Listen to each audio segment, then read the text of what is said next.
Kembali bersama saya Salsabila Cahyani dalam topik pilihan Warta Bromo hari ini. Sudah ada 3 berita yang telah tim redaksi siapkan. Tonton terus ya. Nah, Mula Warmo, sebelum kalian menyimak informasi hari ini, jangan lupa subscribe dan klik tombol lonceng ya, biar kalian tahu informasi yang terupdate dari Warta Bromo. Nah, berita pertama ini datang dari Lecari. Ini di Sukorejo ya, Kabupaten Pasuruan. Warga Lecari dihebohkan dengan penemuan seorang pemuda yang tewas di saluran dam. Korban tersebut diketahui bernama Muhammad Mahrus, berusia 25 tahun, warga Ketuan RT 02 RW 03 Desa Lecari, Kecamatan Sukorejo, Kabupaten Pasuruan. Polisi mencatatnya sebagai seorang karyawan ternak milik Haji Umar di Candi Binangun. Jadi Bolowarmo, Mahrus ini diduga terpeleset saat buang air kecil di hari Rabu 30 Januari 2019. Dari laporan kepolisian, korban diketahui tengah marung di warkop Coki, lalu dia memutuskan untuk keluar sebentar. Tak lama kemudian, Mahrus itu kembali untuk memesan kopi bersama teman-temannya, bertepatan saat itu dengan turun hujan. Menjelang tengah malam, Mahrus itu pamit untuk buang air kecil ke sungai ke teman ngopinya. Setelah itu, salah seorang teman Mahrus yang lain mencarinya ke warung kopi dan menunggunya karena tak kunjung kembali sekitar pukul 1 dini hari. Akhirnya teman-teman korban mencari keberadaan Mahrus. Mereka mencari di rumah dan sekitar sungai tapi hasilnya nihil. 1 jam berselang, ada seorang saksi bernama Ali sempat buang air besar di sungai.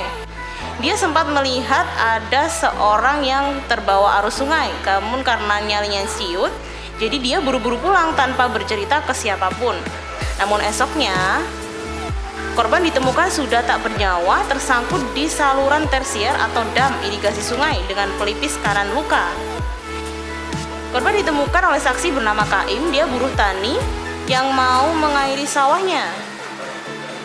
Melihat kejadian itu, dia langsung melaporkan kepada pihak yang berwajib. Dari olah TKP sih, polisi menduga korban terpeleset saat buang air kecil ketika hujan lebat dan arus sungai yang deras.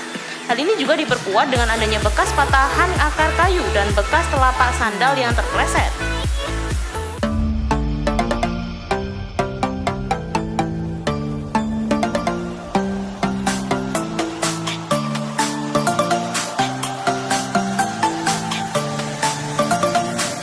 Nah, Bolowarmo, ini karena cuacanya ekstrim, tetap hati-hati ya, jangan sampai terpeleset atau apapun itu. Ngomong-ngomong tentang cuaca ekstrim, Bromo juga berdampak loh.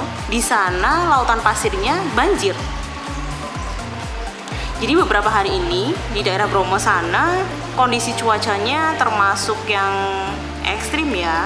Sampai-sampai para pengunjung di sana itu dibuat was-was.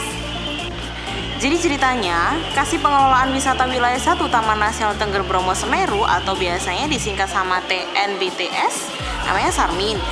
Dia mengatakan bahwa curah hujan saat ini berpotensi membuat kawasan-kawasan itu tergenang air dan menyebabkan banjir.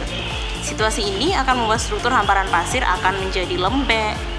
Untuk itu, ia selalu memperingatkan pengunjung Bromo untuk selalu waspada perubahan cuaca, khususnya pengunjung yang turun ke lautan pasir, padang savana, dan bukit Teletabis. Apalagi terkadang di daerah ini hujan turun hingga seharian penuh. Jadi TNBTS mengingatkan untuk tetap waspada saat bermain di lautan pasir pada musim hujan. Gak cuma di daerah Bromo saja yang dilanda hujan terus-menerus, di Kabupaten Pasuruan juga dilanda hujan terus-menerus dari sore hingga malam hari Rabu tanggal 30 Januari 2019. Hal ini mengakibatkan ada 4 kecamatan di Kabupaten Pasuruan yang dilanda banjir. Jadi, sampai hari Kamis 31 Januari 2019 pagi tadi, pemukiman sejumlah desa di 4 kecamatan wilayah Kabupaten Pasuruan terendam banjir. Dari data pantau BPBD Kabupaten Pasuruan, hujan deras yang terjadi seharian kemarin mengguyur wilayah selatan Pasuruan, mulai dari Lawang, Malang, Kecamatan Purwodadi, Tosari, Tutur, Lumbang, hingga Puspo. Dari laporan yang diterima Bakti Jati Permana, Kepala BPBD Kabupaten Pasuruan, pagi tadi tercatat banjir merendam pemukiman sejumlah desa dengan ketinggian air pada kisaran setengah meter. Sementara di wilayah Kota Pasuruan, banjir juga terpantau berada di daerah lingkungan Karangasem, Kelurahan Karangketuk, dan Kecamatan Gadingrejo. Banjir di wilayah kota ini merendam pemukiman dengan ketinggian berkisar 60 cm. Namun kesibukan warga pagi tadi masih terlihat meski mengaku merasa terganggu dengan banjir yang rutin terjadi di musim penghujan. Nah, itu tadi Bolo 3 topik pilihan yang telah tim redaksi siapkan. Semoga bermanfaat ya. Terus, ini kan lagi musim penghujan, jangan lupa jaga kesehatan, sedia payung sebelum hujan. Selain jaga kesehatan dan sedia payung, jangan lupa juga update informasi lengkap di wartabromo.com dan jangan lupa subscribe di Warta Bromo TV. Sampai di sini dulu ya 3 topik pilihan Warta Bromo untuk hari ini. Sampai jumpa di topik pilihan Warta Bromo selanjutnya. Sampai jumpa.